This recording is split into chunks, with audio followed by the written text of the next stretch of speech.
with headquarters in Accra, Ghana, a man called and specially anointed to set the captives free, an apostle of deliverance, an outstanding teacher and preacher in spiritual warfare, spanning over 10 years in the deliverance ministry, with undeniable testimonies, signs and wonders, a man whose ministry has seen him widely traveled and ministers in radio stations in Ghana and on the internet. He is the author of the bestseller, Overcoming the Giant in the House. As marriage counselor, his practical teaching on marriage has transformed many homes. And now, in the power and might of the Holy Ghost, let us receive Reverend Chirs Gaba.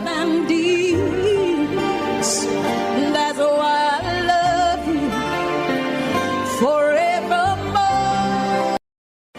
You make my life so beautiful. He is the General Overseer of Turning Point Ministries International, with headquarters in Accra, Ghana, a man called and specially anointed to set the captives free, an apostle of deliverance, an outstanding teacher and preacher in spiritual warfare, spanning over 10 years in the deliverance ministry, with undeniable testimonies, signs and wonders, a man whose ministry has seen him widely traveled and ministers in radio stations in Ghana and on the internet. He is the author of the bestseller, Overcoming the Giant in the House. As marriage counselor, his practical teaching on marriage has transformed many homes. And now, in the power and might of the Holy Ghost, let us receive Reverend Chirs Gaba. That's why I love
brokenhearted, come to Jesus now.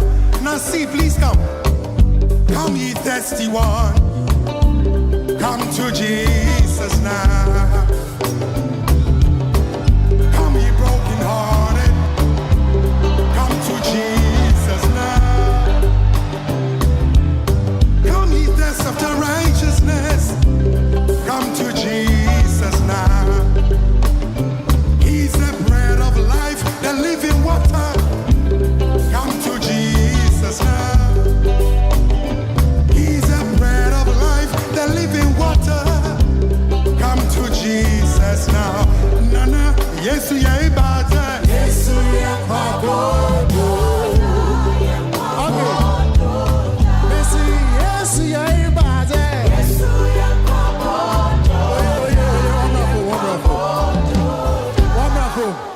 Okay, send me saying, Also, can I use the Badan Yakadin?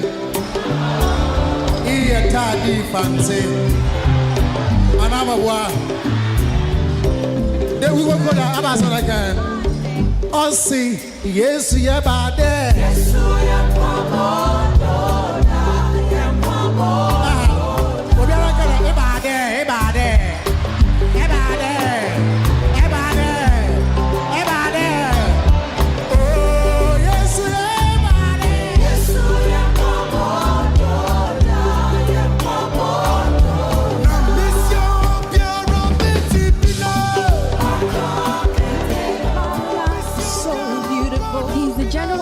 of Turning Point Ministries International, with headquarters in Accra, Ghana, a man called and specially anointed to set the captives free, an apostle of deliverance, an outstanding teacher and preacher in spiritual warfare, spanning over 10 years in the deliverance ministry, with undeniable testimonies, signs and wonders, a man whose ministry has seen him widely traveled and ministers in radio stations in Ghana and on the internet. He is the author of the bestseller, Overcoming the Giant in the House. As marriage counselor, his practical teaching on marriage has transformed many homes. And now, in the power and might of the Holy Ghost, let us receive Reverend Chirs Gaba.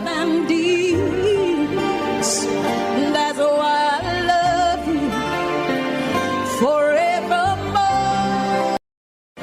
You make my life so beautiful. He is the General Overseer of Turning Point Ministries International, with headquarters in Accra, Ghana, a man called and specially anointed to set the captives free, an apostle of deliverance, an outstanding teacher and preacher in spiritual warfare, spanning over 10 years in the deliverance ministry, with undeniable testimonies, signs and wonders, a man whose ministry has seen him widely traveled and ministers in radio stations in Ghana and on the internet. He is the author of the bestseller, Overcoming the Giant in the House. As marriage counselor, his practical teaching on marriage has transformed many homes. And now, in the power and might of the Holy Ghost, let us receive Reverend Chirs Gaba. That's why I love you forevermore. You make my life so beautiful. He is the General Overseer of Turning Point Ministries International, with headquarters in Accra, Ghana, a man called and specially anointed to set the captives free, an apostle of deliverance, an outstanding teacher and preacher in spiritual warfare, spanning over 10 years in the deliverance ministry, with undeniable testimonies, signs and wonders, a man whose ministry has seen him widely traveled and ministers in radio stations in Ghana and on the internet. He is the author of the bestseller, Overcoming the Giant in the House. As marriage counselor, his practical teaching on marriage has transformed many homes. And now, in the power and might of the Holy Ghost, let us receive Reverend Chirs Gaba. That's why I love you forevermore.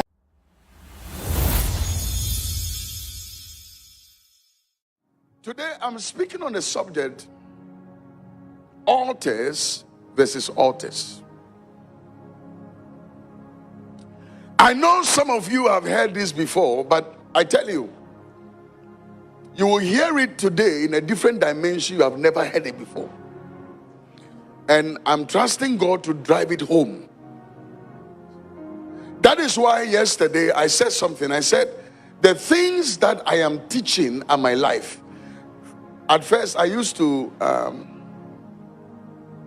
talk a lot about myself. And I realized that I'm not very diplomatic about it. So this time, I give examples and I paraphrase so that you don't laugh at me too much. But most of the things I teach and I talk about are my life. They are things that personally I have experienced, I have seen. Am I speaking to somebody? Yeah. Now, when we talk about deliverance, the reason why a lot of people don't like the subject of deliverance is because of the way it has been packaged.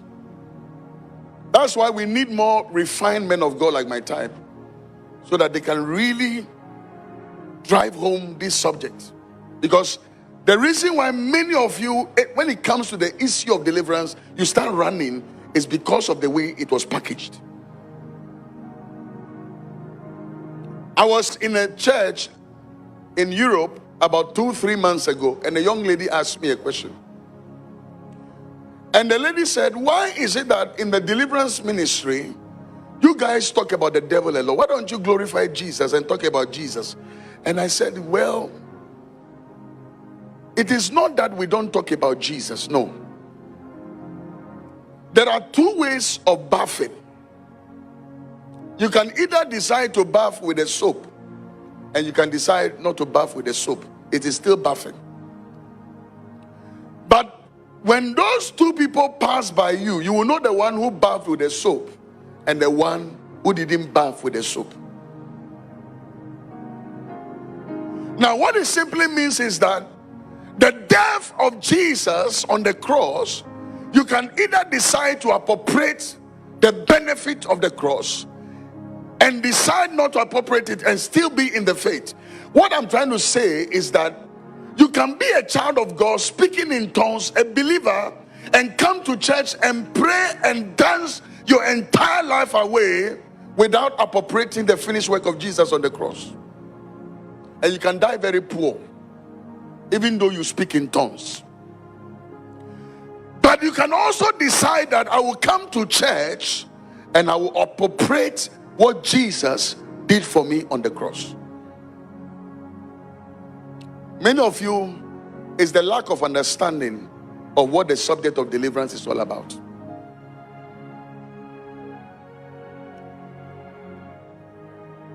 I am doing a PhD program with Hafuchi Ministries. And most of you know Hafuchi talks about new creation. I've read every book concerning new creation. So I was making a position on the subject of deliverance. And I was telling him that when it comes to the subject of deliverance, the reason why a lot of people feel that it's a subject that people must not touch, because it's like you are talking about Satan. No. You cannot confront what you are not aware of.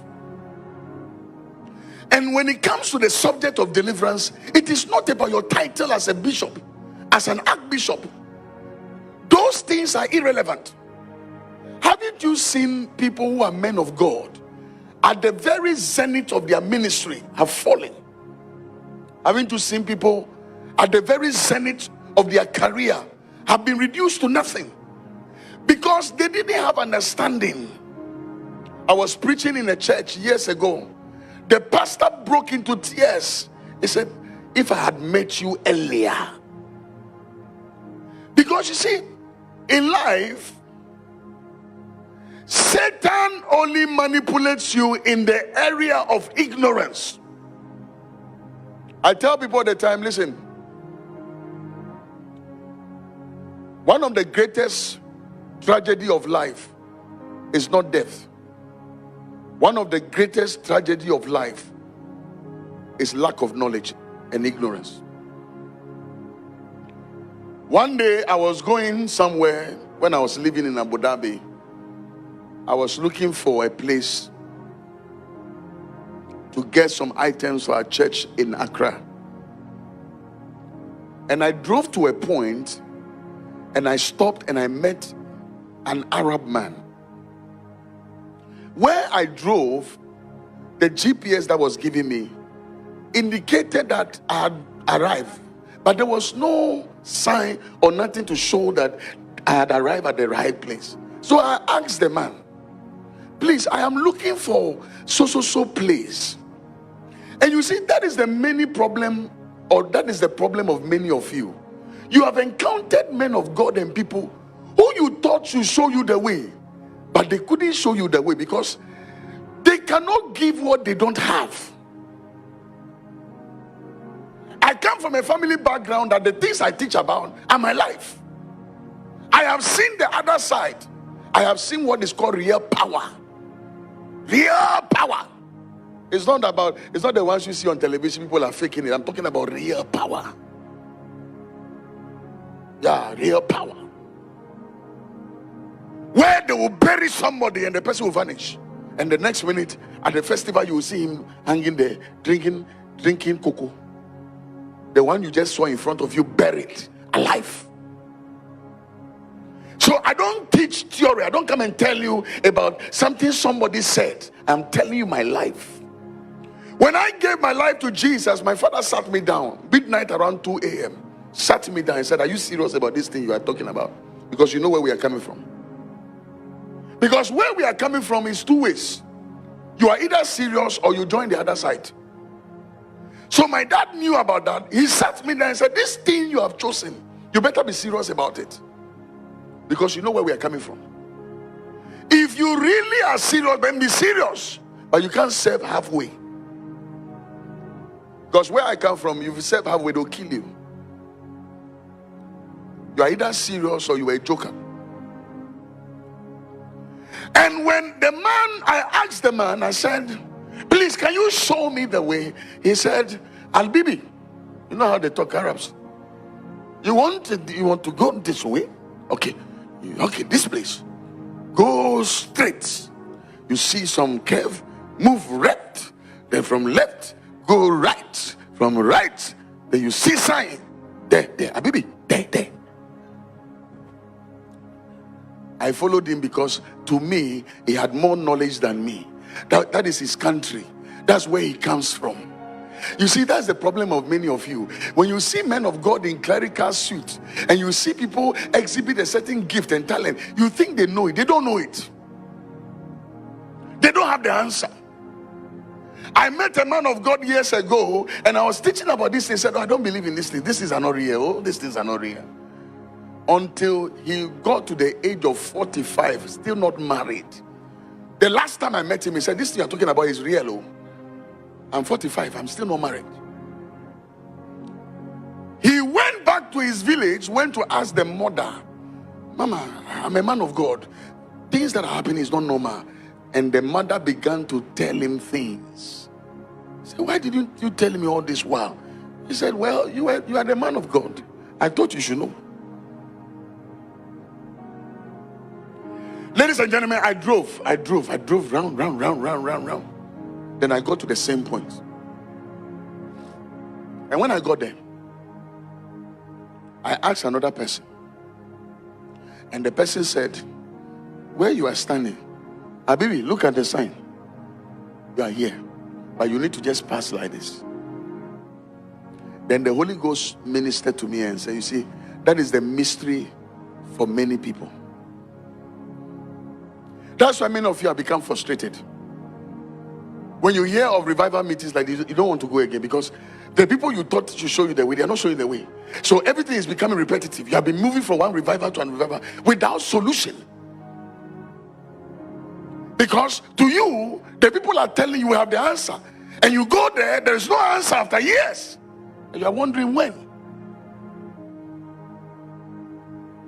And that's the mystery for many people. That's the mystery for many people.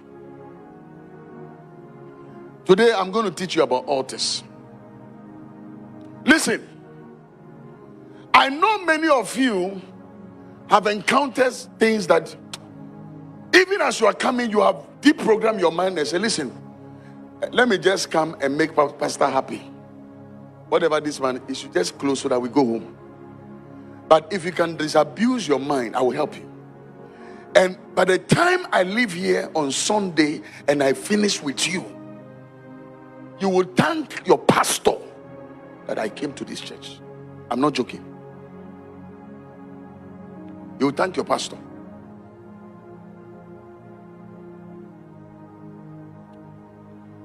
Ladies and gentlemen, altars are real. When we talk about the subject of altars, they are real. They are real. Don't let anybody deceive you. What is an altar? An altar is a raised place where divinity comes into contact with humanity. That is what an altar represents. An altar is a place where divinity comes into contact with humanity. For instance, as I stand here, I'm standing on an altar. But you see, this thing here doesn't make the altar powerful. There is something that makes the altar so powerful. For instance, let me give you reasons why a church's altar is powerful. Number one, the lifestyle of the pastor. That is why you need to pray for your pastor. When a pastor is living right with God, his altar becomes very powerful. Because the pastor himself is an altar. For those of you who are not aware, when you bless a man of God himself is an altar. So when you bless him, you are actually putting an altar sacrifice based on his lifestyle. Number two, when the singers of the church are also living right. One of the most attacked areas of the church is the singers. That's why you have all sort of things happening in the choir. And when they live right for God, the third is the prayer department. These are the three pillars of the church that makes an altar powerful. Because there is always an invisible voice that speaks on the altar. An altar is a place of slaughter. When you go to an abattoir where they slaughter meat, the only thing you see there is blood. Blood. So everything that comes on the altar dies on the altar. So anytime you come to church and you place an offering upon the altar, whatever you put on the altar dies on the altar. Because it's a sacrifice. It dies on the altar. Go to Genesis 4:4. Go to Genesis 4 verse 4. Let me show you something. It talks about two brothers, Cain and Abel. Now, and Abel also brought of the firstborn of his flock and of their fat, and the Lord respected Abel and his offering. In the verse 5, go to verse 5.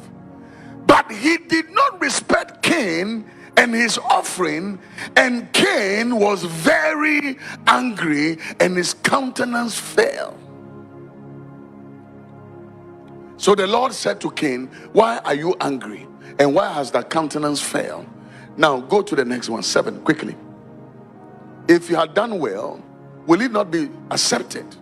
And if you do not do well, sin lieth at the door. Now, the long and short of the story is that eventually Cain went ahead to kill the brother Abel out of jealousy. I fear people who understand the principle of sacrifice.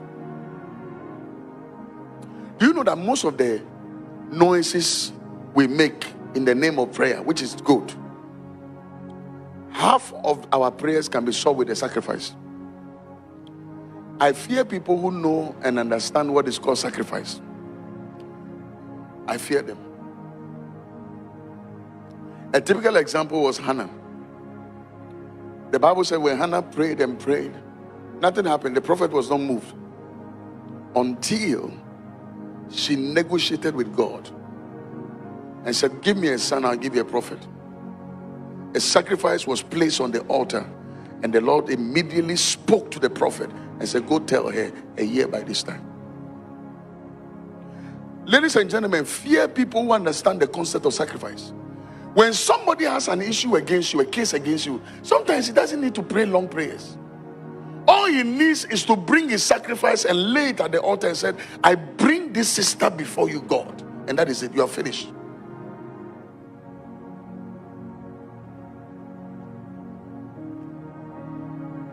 Cain killed the brother. Go to the portion where the Lord came to the garden and asked, where is thy brother? Can you go there for me? Cain killed the brother Abel, and he thought that, I'm done with my brother. I've killed him. Nobody will know. Ladies and gentlemen, let me tell you something. Blood does not die blood.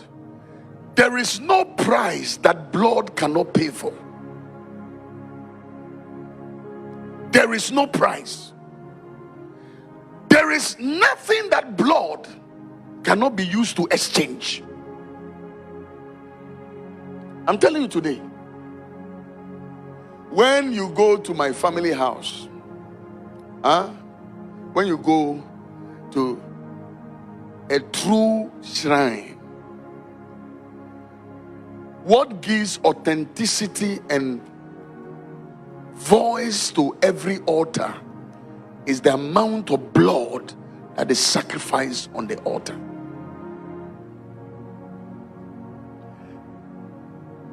Where there is no blood, that is why when you read the Bible, there are three things you will see. You will see altar, and when you see altar, you will see sacrifice, and when you see sacrifice, you see blood.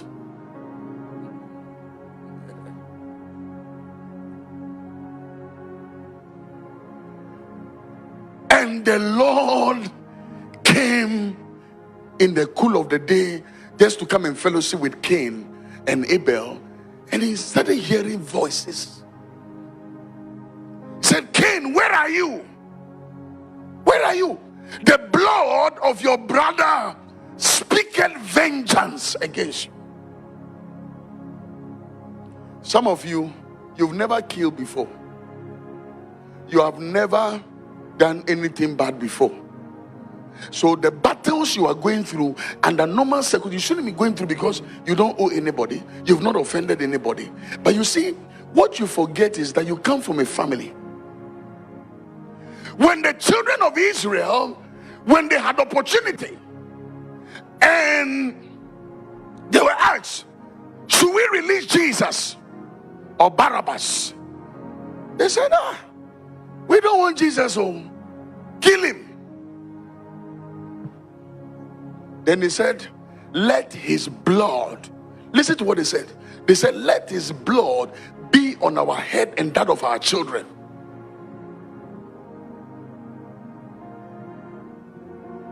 And so some of you are going through a battle, not because you negotiated for it, but because you come from a family background.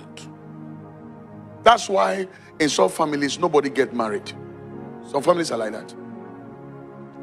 They never get married. They are beautiful. I said it yesterday. When it's Coca-Cola, they have it. Bottleneck shake, they have it. English speaking, Queen's English, well-mannered, knows how to sit, sip coffee. But yet, no man is asking her, are you for sale, for hire, for rent, for lease? There is no style in this world that they have not given to their men, but the men only see them as objects to use them.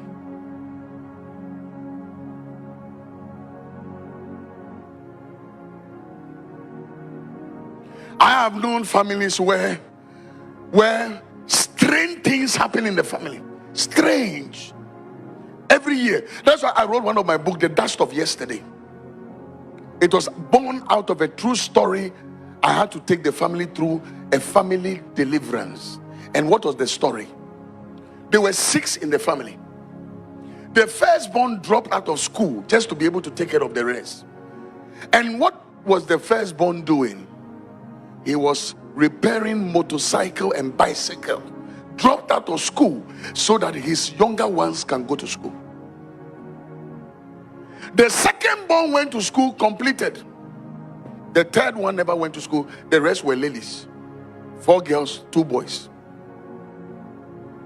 And the mystery about their life is that the first one, so poor, has nothing to offer. Haven't you seen people that you have met? They are men, and the only thing that describes them as men is what is between their legs. That's the only thing that describes them as men. That's why yesterday I said, if they call you for a funeral and they give you date, it means that they are telling you have not arrived. And in this life, until you arrive, your generation will never salute you. Until you arrive, nobody knows you. That is why I told you yesterday that don't be deceived when they tell you that life begins at 40. Life does not begin at 40. You can be 20 and still be blessed. Life begins when a man understands the mystery behind his misery, and he understands how to break his cage. Because until you break your cage, you cannot receive your wage. The Bible said the whole earth wait for the manifestations of the sons of God. I met a gentleman in Dubai years ago, and the guy was a Nigerian. He said, I have two masters. He's driving taxi. And this guy is talking, and you could sense that this guy is loaded here. He has brain, but brain has nothing to offer. He has brain, he has gone to school, but nothing to offer. Nothing to offer. I've seen families where strange death. You get to the age of 40, people die mysterious death. How did they come to see me? They heard me on radio. For those of you who are not aware, you can tell your families. I'm on about 7 radio stations back in Ghana. Sweet melody every day from Monday to Friday, talking about the subject of deliverance. When I started talking about deliverance in Ghana, some of the pastors, they fought me. Until some of them started divorcing. Then they realized that the things I was talking about was real. Because you cannot confront what you don't know. You can't fight what you are not aware.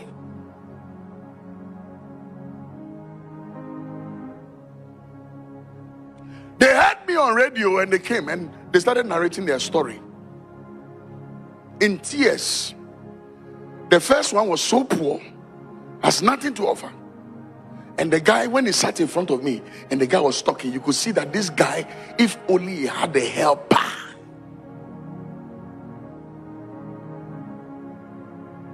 Haven't you got to a place where sometimes when I'm teaching about deliverance, I start crying? You know why? Because it's something I'm so passionate about.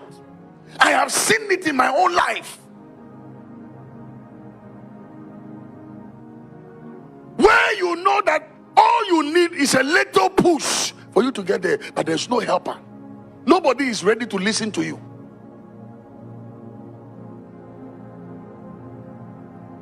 The guy, 45, 50, nothing. The younger one. You know how everybody will help one person in the family, thinking that if he gets there, all of us can get there. The guy finished with first class. First class. You see, let me tell you, life is not about first class, even though first class is good. I said yesterday, starting the journey is not relevant as arriving. I have seen people with first class, second degree, PhD, useless. They have nothing to offer. It is not how you start, it is how you arrive. You can have all the degrees of this world, but show me what you have achieved with all these degrees. Show me. That's why I said faith without evidence is not real. If you keep preaching to me and telling me that faith, God will do it. Oh, delay is not denial. Oh, one day God will do it. And I'm still confessing this thing for the past 2 decades. There's something is wrong somewhere. Because it is not the desire of God for you to be poor. No, that's not from God. It's not the desire of God for you to be begging. No, that's not God's desire for your life. No.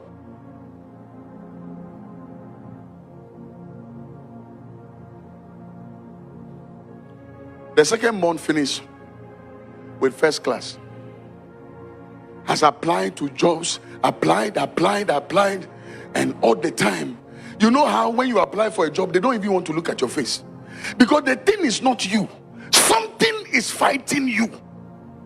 I met one gentleman who came to me after hearing me on television, heard me, ran to me, and this was his story. The father took care of, there were 2. One of the guy the father took care of was not his biological son. Adopted, picked him, trained him. They all went to the same school, but along the way, he dropped out and the guy continued. Then their father died. The guy became a politician, was doing very well. So apparently, if my father took care of you, obviously, and you're a politician, you should help me.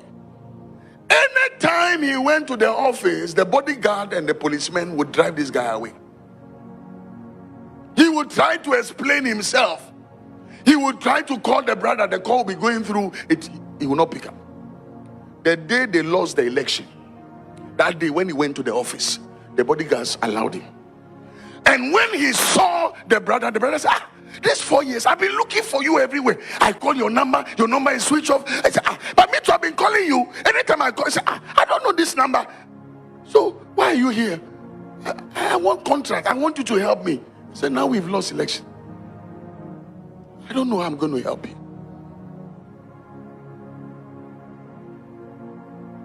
Something is following you. And until you discover it, you cannot recover.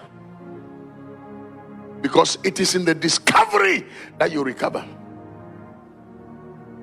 The guy looked for a job. They kept turning him down. Some of them, they don't even want to look at his face.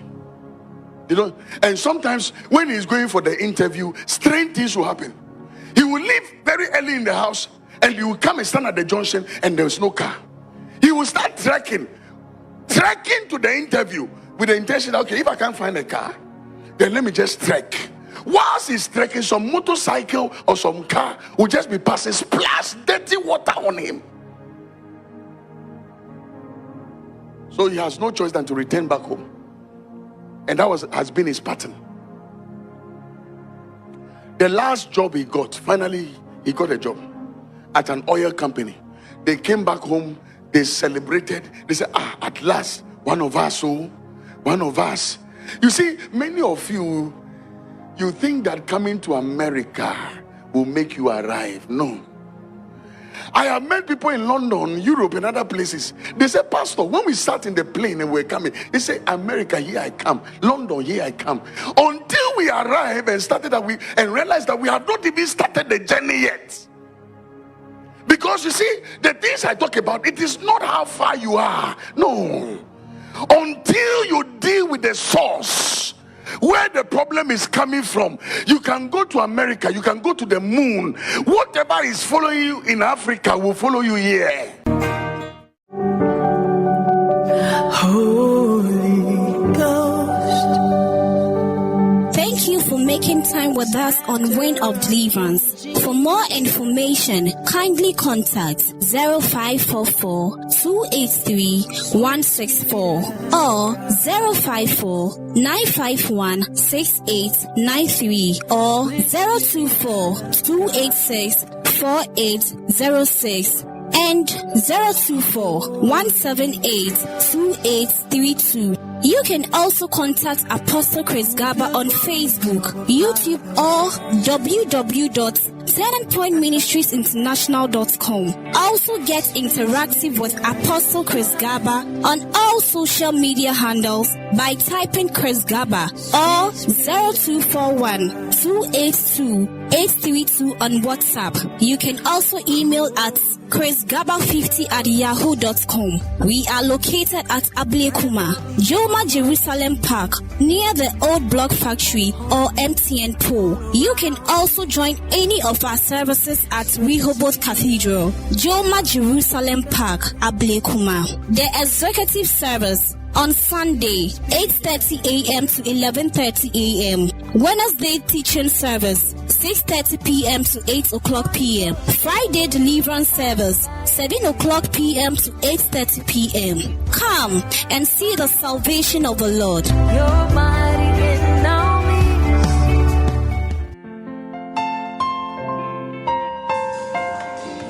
Lord, I want more of your ability.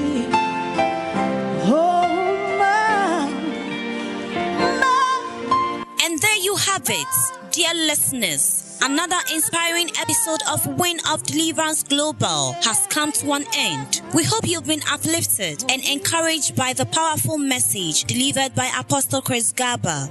Remember, this divine journey continues on the second Sunday and last Sundays of every month, right here on Jaffic Radio, Japan, from 6 p.m. to to 6:30 p.m. Japan time. Mark your calendars, set your reminders, and join us for more moments of spiritual enlightenment.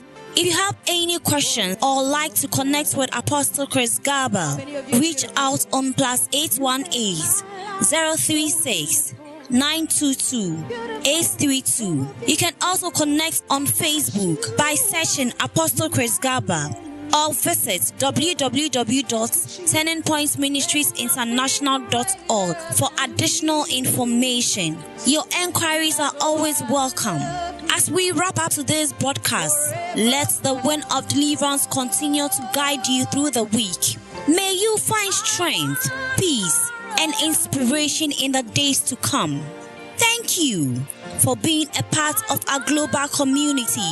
Until next time, stay blessed, stay inspired, and may the wind of deliverance fill your sails. More I want to know you, Jesus, more of you.